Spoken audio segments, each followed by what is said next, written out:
Hello, everyone, and welcome to an episode of the Tip of the Week. This is Lily, the product manager here at ToonBoom, coming to you to talk to you about something super exciting this week. I'm sorry I had to take a bit of a hiatus for a few weeks on Tip of the Week, but the reason why is because we have been working like crazy on the new version of Harmony. And so I'm going to give you a bit of a preview of that version today, starting by talking about one of the major new tools that we're adding, which is Bitmap drawing. And what we're doing by being able to mix together bitmap and vector is something that nobody has ever done before. And from the tests that I've done so far, I've just been super excited about this. And then I'll follow up with another video about bitmap painting, because actually the way that we handle painting in bitmap and vector is unique and brings a whole lot of advantages when you're trying to play around with doing different styles. So this week, let's go ahead and talk about drawing in Bitmap in Harmony 11. So when we look at the interface, by the way, the first thing that you'll notice if it's the first time that you've seen Harmony 11 is it's been totally redesigned. So we now have a default dark theme. You do have the ability to switch back to the light theme if you don't like the dark theme, but I am so gung-ho about this dark theme. Now that I've gotten used to it, I wouldn't want to go back. And we've redone all the icons and the colors, and it's all just super nice and beautiful. So when we're looking at drawing now, one thing that you have to be aware of is the fact that we aren't going totally bitmap or totally vector in Harmony. Whenever you're working on a single drawing layer, you have the ability within that drawing layer to define whether you want to work in vector or in bitmap.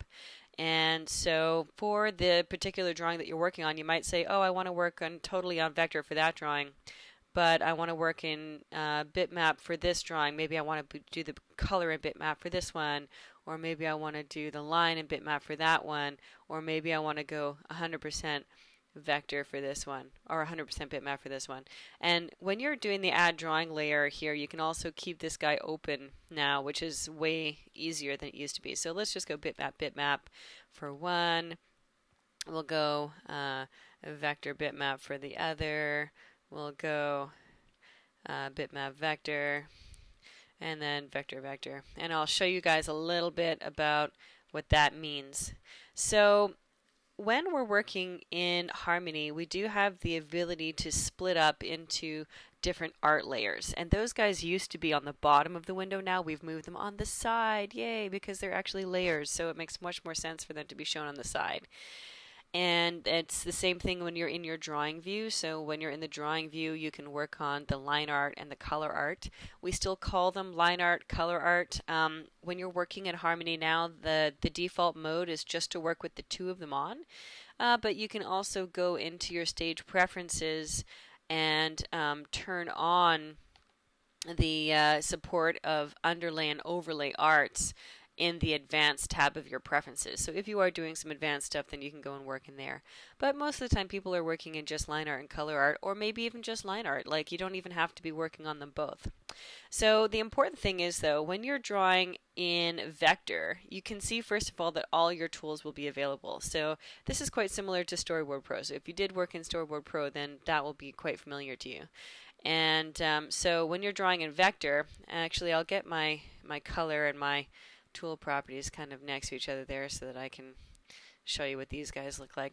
So when you're working in vector, it's the same as before. You can have your brush tool or your line tool, and when you're working, your lines look beautiful with your pencil line, but you have the ability to move the lines around after you draw them. The brush tool on the vector layer is slightly less useful in my opinion, because you can move the entire line around, but it's not very easy to move the contour points around on the line. So most of the time when I work in vector, I do work with the pencil line now, because the pencil line does give you that pressure sensitivity, and you can also apply textures to your pencil line. So for me, most of the time I work in pencil when I work in vector. But the thing about that is that even when you do decide to do something, for example, like apply a texture. So if I select my pencil line, I can come in here and assign one of these preset textures, or I can import or create my own texture there. And you can get this really nice look. But the real difference about working in vector is that when you apply a color to the line, it applies the color to the entire length of the line. And that actually works really well when you want to have solid colors. So let me bring in this example to show you what this looks like when we're talking about some final artwork. So when we look at the drawing styles here, I'll just bring this guy right in here. Show you in my camera view. So I'll show you guys on this character that I have here. Let's turn off that one for a second. When you're working in vector, vector is great for things where you have solid regions because you can come in here and you can really get the detail of those regions, worked out, and you can have the flexibility with your line of being able to go in there and move the line around. So if I have to make any adjustments, I can make those adjustments. And when you're working with color, also you can make adjustments to the color. So if I need to change the color, I can change the color on the fly. So vector is really great for flexibility. If you know that you want to be making changes or adjustments and flexibility is your number one thing that you care about, then vector is definitely a great way to go. Vector is also really great for file sizes. You have very small file sizes with vector. So if you have projects where you're really concerned about disk space, then vector is definitely the way to go. But we have some customers that want to do stuff more like this, where it's more like a digital painting. But you're doing the digital painting, and maybe you're doing a digital painting that moves. You might decide to do something that's more watercolor or more charcoal-like, or the possibilities are endless. What happens with a bitmap drawing is when you select a layer, an art layer here that is designated as a bitmap, then you see that some of your tools gray out. For example, the pencil tool. I can't click on my pencil tool. And when the tool is grayed out, it means that it doesn't work on that layer. So, for example, if I switch to my brush tool, when I draw in bitmap, of course, eventually, if you zoom in, you will see pixels. And you can define the resolution factor of your drawings. Most of the time you would keep the resolution of the drawing the same as the resolution of your project. So in which case, when this project is an HD project, so when I zoom out, I'll see actual pixels, it will be HD. But if I need to zoom in on the drawing, then I might need a little bit more canvas space. So if you want to change the resolution in the drawing, you can just go up to drawing, change bitmap drawing resolution, and you can pump this guy up to like 200% or something like that if you need to do a zoom in. And then you can see that I have more pixels to work with. So you can also define based in your scene. If you go in your scene settings, now you have this bitmap resolution tab in here. So if my scene is set up to be HD 1920 by 1080, then my default resolution is to be 100%. So if I try to zoom in on something 100%, it's not going to zoom in very well. So, but if you're doing a frame by frame project, you probably don't want to use more texture space than you need. So keeping it 100% is good. But if you just want to, maybe for the purpose of your demo or whatever, you want to pump it up to like 150, then any new drawings that are created now will be created at that resolution. So then you can definitely come in here and work in bitmap very easily. Basically, when we look at bitmap drawing, what happens in bitmap is you do see the individual pixels. But what's really cool about that is the ability to come in and play around and mix and match with your colors. So if I come in here and I draw maybe with a semi-transparent blue color, right? And then I decide that I want to overlap that with a semi-transparent green color. Then you see halfway in the middle, I can color pick that resultant color in the middle, and then I can really do some cool sort of shading effects and blend really nicely from one color to the other. And so bitmap is really nice for when you want to have painterly effects, or what we call natural media tools and natural media feel. So when we go back to this other example with the fellow here, then in this case what they really wanted to do was have a look that looks like a digital painting that moves. And so in that case, then each frame can be painted separately. But when you paint in bitmap, you really want to go and adjust the pixels, so you may have some nice soft smooth shading. And so when you're drawing in Bitmap, here's a couple of tools that can be useful for you when you're drawing. First of all, when you are working with your brush tool, we do now have the new sort of layout in here for the brushes. And so you might want to come in, and we do have a bunch of preset brushes that have been set up here, but you may also want to come in and create your own. So if you want to create your own, you can just click on the arrow here to bring up the advanced tool properties on your brush, and then you can kind of play around with your brush on the side here until you get what you want to get. So if I wanted to do something crazy with a little spacing, or maybe I want to adjust the hardness on here, make it a bit softer. So you can just play around with it. And then once you get your brush to look exactly the way that you want it to look, then you can click on the Add Brush button there, and you can call this, I don't know, Lily New Brush. And then I will see that Lily New Brush does appear as a new brush in my list. So I can access that brush whenever I want to, just by simply selecting my brush tool and then clicking on that brush in there. So clicking on the brush obviously will activate it so that you'll be able to quickly access it. But in Bitmap, the brush does not save the color with it, right? So you can basically just save the tool properties of your brush, but you can come back here and really sort of play around and mix those things together. And so you can already see there's some really nice, cool sort of looks on the side here. And then you may have noticed a couple of times I've been using my cutter tool when I want to cut off a piece of my Bitmap drawing. If you try to use your select tool, you might remember from when we go on to a vector line that when you use your select tool on a vector line, it selects the individual line, right?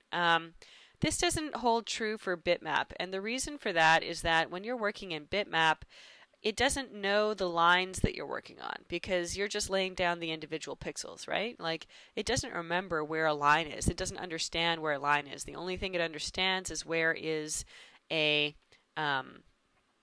where's a pixel. And so when we use our select tool, we by default select the entire canvas, so you can do some canvas operations on it. But if you want to select a piece of your canvas, then you can just come in with the cutter tool, and then you can select a portion of the drawing, just like you would, for example, in Photoshop when you select a mask and then you want to transform that mask, except it's actually a little bit easier here to come in and do that. And then when you make a change, it's actually not flattened back into your drawing again. It stays as two separate pieces until you do another stroke. So if I do another brush there, then these guys are now merged back into one canvas. And so it's really quite easy and fast to use your brush tool and your cutter tool when you're manipulating and making Bitmap drawings. The other thing that's quite important or useful when you're doing Bitmap drawings is how do you color pick? Because for me, at least the way that I draw when I do digital paintings is I like to do a lot of color picking. So basically sometimes what I do even is I just sort of lay out some swatches on the side that I know that I'm going to sort of use as my palette when I'm drawing for certain styles, and I'll just have them there. And then I'll come in here and I'll color pick, and I'll kind of just like do them and mix them together. But color picking in your color picker, keep aware that you have a couple of options in here. So when you sample all layers, basically this one means that you will get the result of all the different layers when you color pick. So I'll be able to see if I had other layers in my drawing, I would be able to color pick off the other layers. And so you really get the final pixel that you see on the screen. Whereas if you turn this one off, you'll only be color picking the color on the layer that you have selected. So in other words, if you have another layer underneath it, like let's say I'm going to take this layer right all the way underneath it here, and I'll just draw something. So let's do something in this green, right? So if I have this green, and then I go back onto the layer on top, and I color pick, you see how it will when I have my color picking options, let's go into the color picker so we can see it. When I color pick off of the without having sample all layers on, it just color picks off this what I see here. Whereas when I turn it on, it will also sort of mix together the yellow and the green underneath it, so you can really see the final color. So that's just one of those things that you might want to play around with.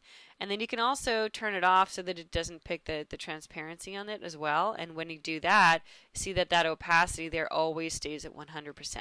So just one of those things that you can play around with so you can see you know, what is the best option for you when you're using your color picker. Because for me, getting the color picker set up right is one of those fun things for me to be able to do some nice drawings and work quickly. So the color picker, and then you've got your brush tool. We've set up our custom brushes in here. So basically, bitmap drawing is all about brush and color. And then one of the other things I'll just finish off this tip with is how you can mix and match different sort of layers together, or layer styles together. So for example, if I look at this character here, this Vega character that I've got in here, there's a couple of other examples to show you. So this example is an example where I did the lines in vector and the fill in bitmap. So what's interesting about this example is if I come on the lines, not only can I still move the lines around after I draw them, but you know that pencil lines give you the ability to change the thickness of the lines and to change the style of the lines. So when I do that, if I choose to keep my lines as pencil lines, then at any time I can come in here and make those changes. I could say, oh, I want to change the texture on those lines. Or, you know what, I think I really need to just pump the thickness up a little bit. And so I can adjust the maximum thickness or the minimum thickness. And so pencil lines are really cool when you want to even, for example, maybe you want to change the thickness of the lines based on the distance from the camera. So for example, if you have a zoom in and you want the lines to automatically get skinnier as you're zooming in so that they don't appear to be bloated, then pencil lines are really the best way to do that. And so if you keep your line art as pencil, so you can see here just the lines are pencil and the fill is made with color, with bitmap drawn color, then it gives you the flexibility of being able to still use the advantages of drawing in vector, but of being able to play around with coloring in bitmap.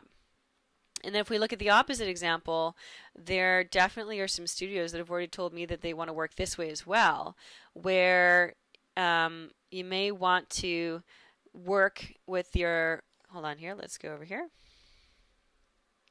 There we go.